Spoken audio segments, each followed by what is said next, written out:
तो सीन में देखा जा रहा है कि कुछ लोग मंगल को सपोर्ट करते हैं, कुछ गेम भी रहते हैं, बट यहाँ पे ओवरऑल सारा गुस्सा मंगल पे फूटा जा रहा है, तो ओवरऑल सीन क्या है?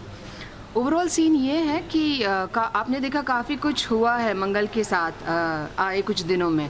तो वो चाहती है कि ये सारी बातें सबसे शेयर ना करे, थोड़ा भूलना चाहती है, आगे बढ़ना चाहती है। बट इस दौरान मेरा बेटा कार्तिक और मेरी बहू आके उसको उँगली कर रहे हैं, उसको बार-बार वही क्वेश्चंस पूछ रहे हैं, तो वो थोड़ी इरिटेट हो जाती है कि ये सब कुछ आप छोड़ो, मेरा पति अच्छा है, चोरी उसने नहीं की है, काफ़ी कुछ हुआ है। तो बस कार्तिक उसको प्रोवोक कर रहा है और फिर वो रिएक्ट करती है और वो मैं देख लेती हूँ। तो उस चक्कर में हम लोग चिढ़े हुए हैं मंगल के ऊपर। हाँ, क्योंकि जो बात ख़त्म हो चुकी है और पता चल जाता है कि मुझे, मंगल को और अदित, हम तीनों को पता चलता है कि उन दोनों के बीच में क्या हुआ है और वो कैसे अदित उसको शहर के बाहर छोड़ के आता है, अकेली छोड़ के आता है, कैसे वो घर आती है, रास्ते में एक्सीडेंट होता है, वो टूट जाती है। 14 साल के इतने लंबे शादीशुदा उनकी जो जर्नी है, लाइफ है, उसके ऊपर क्वेश्चन मार्क आ जाता है। तो मैं उसको समझाती हूँ कि भाई, दोनों को समझाती हूँ, अदित को भी समझाती हूँ और मंगल को भी समझाती हूँ, भाई तुम दोनों के बच्चे हैं, इतने साल साथ में रहे हो, पढ़े लिखे। मैं अदित को बोलती हूँ तुम पढ़े लिखे हो, मंगल से कोई प्रॉब्लम है तो बैठ के बात करो, सुलझाओ, किस पति पत्नी के बीच में प्रॉब्लम नहीं होता। ये सब चीज़ें हो चुकी हैं। तो मैं भी उसको वही मंगल को दोबारा अलग जाके समझाती हूँ कि भाई ये शादी की बात भी हमने इसीलिए छेड़ी है क्योंकि तुम दोनों के बीच में जो प्रॉब्लम है वो सॉल्व हो जाए, मनमुटाव ख़त्म हो जाए। तो आज फाइनली मैंने मंगल को बोल दिया है कि मैं गायत्री को बुला रही हूँ, शांति जी को बुला रही हूँ, मतलब मंगल की मम्मी को भी बुला रही हूँ, सबको आज मैं बुला रही हूँ। जैसे पहले कैसे हम शादियाँ करते थे तो जो मेन मेंबर्स होते हैं, करीबी लोग होते हैं, उनको बुला के हम सब तय करते हैं। तो आज सेम वैसे मैंने सबको बुलाया है। मैंने स्पेशली बोला है कि आज खाने का खास अरेंजमेंट करना ताकि सब लोग आए, अच्छे से खा पी सके। लेकिन अब किचन में लक्ष्मी मदद करने के बदले वो पिछली बातें कुरेदने चली जाती है, बात बढ़ जाती है। और जैसे मैंने मंगल को समझाया कि भाई अदित के खिलाफ़ या फैमिली की बातें बाहर नहीं आनी चाहिए, तो वो भड़क जाती है और बात को ख़त्म करने के चक्कर में भड़क जाती है। उसके दिल में भी वैसा नहीं होता, कभी हम अननोइंगली कर देते हैं, वैसे कर देती है और उसी वक्त गायत्री देख लेती है कि और ये तो पुत्र मुँह में, मतलब क्या बोलूं। बिल्कुल नहीं। और जब वो गुस्से से कार्तिक के साथ बात करी ऊंची आवाज़ में, वो मुझसे देखा नहीं गया और फिर मैं जाके भड़क गई।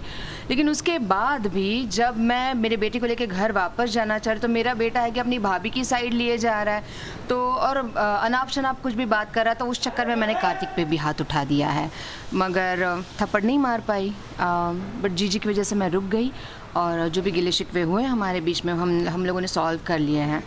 एंड आई होप बाद में आपकी बहू वापस फिर से ऐसी बदतमीज़ी ना करें, ये आपकी जिम्मेदारी है। नहीं, बस तो अब शादी की तैयारियां होंगी और फिर से मंगल की और अदित की शादी होगी और आप सब आइएगा ज़रूर देखने क्या है, क्या कैसे हम लोग करते हैं, कैसे गायत्री सारी प्रिपरेशन करती है। बहुत सारा मसाला लेके आएंगे हम लोग अब की बार। तो देखते रहिए रोज़ मंगल लक्ष्मी कलर्स पे रात को 9 बजे। लास्टली एक आप मंगल के ऊपर काफ़ी भड़की थी, आपको सिचुएशन ही नहीं समझ में आता, बट आपके बेटे ने एक अलग ही तरीका ढूंढा है आपको बताने का, तो वो तरीका कैसे, मतलब एक अलग ट्रैक पे ले जाके फिर वो एक अलग जोन से बता। हाँ, जैसे मैं पहले बहुत भड़की हुई हूँ, मैं मंगल को ब्लेम कर रही हूँ कि मंगल ने बदतमीज़ी की। लेकिन उसके बाद कार्तिक मुझे कुछ ऐसी चीज़ें बोलता है कि माँ आपको पता है आपका बेटा सिंगर ही नहीं है, वो उसका कैरेक्टर ख़राब है, हर रोज़ नई लड़की के साथ उसका अफेयर है, ये वो। तो ये सब कुछ जान के मैं भड़क जाती हूँ कि क्या बकवास कर रहे हो तुम, मुँह बंद करो।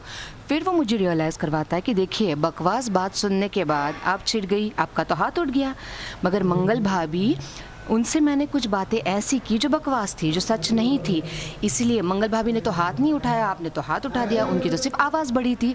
ऐसा जाके उसने मुझे समझाया तो मुझे थोड़ा गिल्ट आया कि भाई बात तो सच है, मगर मैं हूँ तो गायत्री निगम, ईगो तो मेरा बहुत बड़ा है, तो मैंने दिखाया तो नहीं, बट मैंने थोड़ा सप्रेस कर लिया। मैंने कहा चल ठीक है, और वापस मैंने ये भी कहा कि जी आपकी वजह से रुक रही हूँ ताकि ये सब कुछ वापस ना हो। तो ये सब कुछ हो गया। ऐसी उम्मीद नहीं। क्या बात हुई? क्या बातचीत हुई तुम तीनों के बीच में, बताओ हमें। तो मेरी बात समझो, ऐसा कुछ नहीं है। मंगल ने भी बोला कि मैं माफ़ी मांगती हूँ आपसे, मेरे से गलती हो गई। तो भाभी आप रुकिए। हुआ क्या लेकिन? कार्तिक आप सब लोगों की इतनी इज्जत करता है, अपने मंगल भाभी की तो पूजा करता है, अपने सारे काम धंधे छोड़ के आ जाता है अगर ये परेशान है तो। लेकिन इसका मतलब ये नहीं कि मेरे बेटे की कोई औकात ही नहीं है। इससे ऐसी उम्मीद नहीं थी। क्या बात हुई? क्या बातचीत हुई तुम तीनों की, बताओ हमको।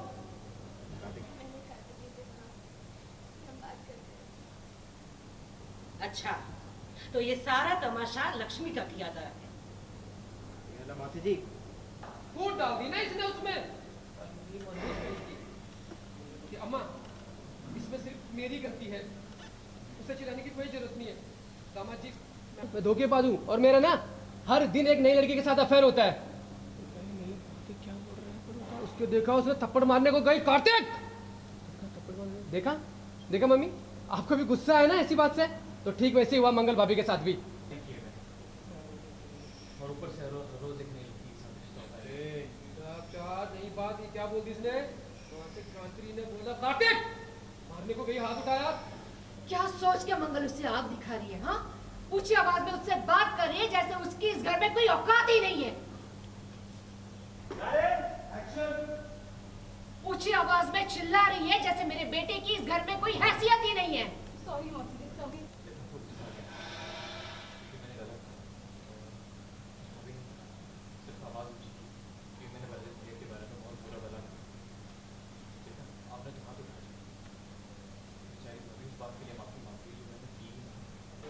गायत्री ने बोले जीजी मेरे ना सर में बहुत दर्द हो रहा है, मैं सोच रही हूँ कि घर चली जाऊँ।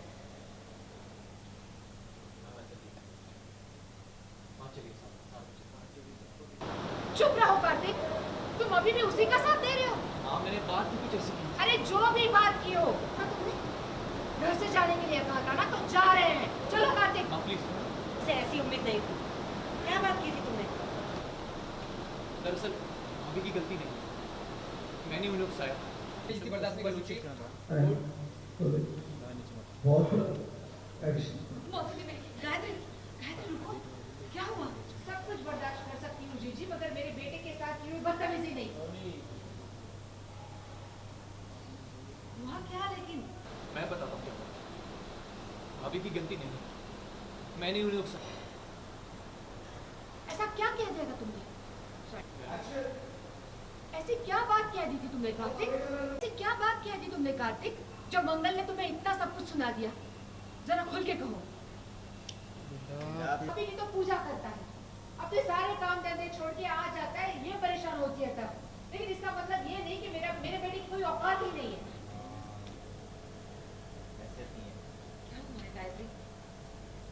क्या सोच के मंगल ने उसको आग दिखाई? हाँ, ऊंची आवाज में बात कर रही है इस तरह जैसे मेरे बेटे की इस घर में कोई हैसियत ही नहीं है। नहीं नहीं मौसी जी, सॉरी सॉरी, गलती हो गई।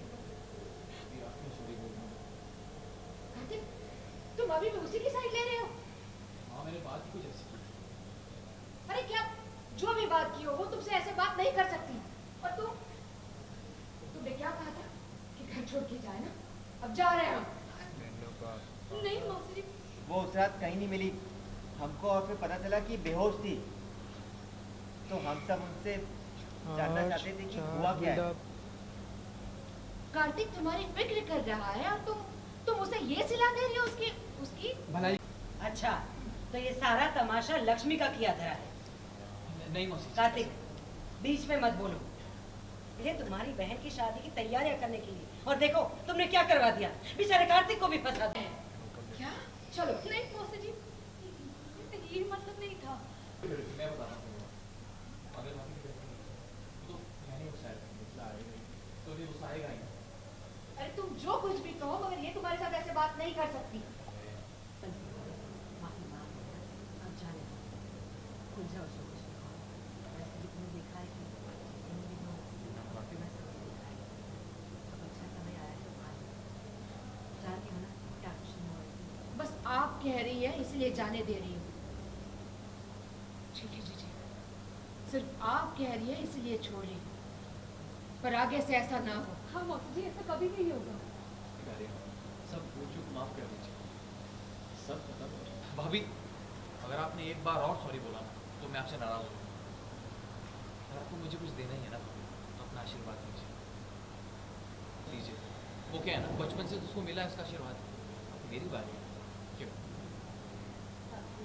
तुम्हारे आने से वादा करो, सदा खुश रहो, हमेशा ऐसी रहना। जरा खुल के बताओ। बेटा आप सब देख रहे हैं मंगल को, और तुम्हें लक्ष्मी ने बोला हम लोग बहुत परेशान हो गए मंगल दीदी के लिए। वो उस रात कहीं मिली नहीं रही थी हमको। और फिर पता चला कि कहीं बेहोश थी। तो हम सब उससे यही जानना चाहते थे कि हुआ क्या था। गाइडलाइन कार्तिक तुम्हारी इतनी फिक्र कर रहे हैं। कार्तिक तुम्हारी इतनी फिक्र कर रहा तुमने ये सिला रोज उसका एक नई लड़की के साथ अफेयर चलता है। कार्तिक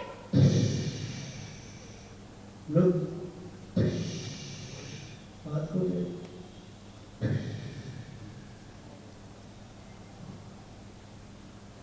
क्या बकवास कर रहे हो तुम? क्या बकवास कर रहे हो तुम? हाँ, मुंह बंद रखो अपना। मुझे पता ही नहीं चला कि मेरी आवाज़ कब कैसे ऊंची होगी। अभी करनी चाहिए थी, गलती हो गई मुझसे मुझसे जी, माफ कर दीजिए। अभी तो सिर्फ आवाज़ ऊंची हुई थी क्योंकि मैंने आदित्य भैया के बारे में उल्टा सीधा कहा। हाँ तो बेचारी उस गलती की माफी मांग रही है जो उन्होंने की ही नहीं। अब तो उनको अच्छे से लक्ष्मी ने बोला गलती आपकी नहीं है दीदी, गलती मेरी है। मैं कुछ ज़्यादा ही टेंशन में आ गई थी। मुझे लगा कि आप कुछ छिपा रही है, इसलिए मैंने कार्तिक जी से कहा कि हमको आपसे बात करनी चाहिए। तो क्या हो गया? अच्छे खासे सब इकट्ठे हुए थे तुम्हारी बहन की शादी की तैयारियों के लिए, लेकिन तुमने सब कुछ खराब कर दिया। चाची ने बोला कंदन जी, आप लोग अच्छे से जानती हैं वो तो कभी एक पंछी को गुस्से में उड़ा भी नहीं काटती भी नहीं है। पंछी को गुस्से में उड़ाती नहीं, बच्चों पे आवाज़ भी ऊँची नहीं करती, कभी कुछ कभी किसी से शिकायत नहीं करती। और ऐसा इसमें हम भाभी की गलती है। For top serials on sets to personal interviews and fun segments with actors, subscribe to Telebytes right away.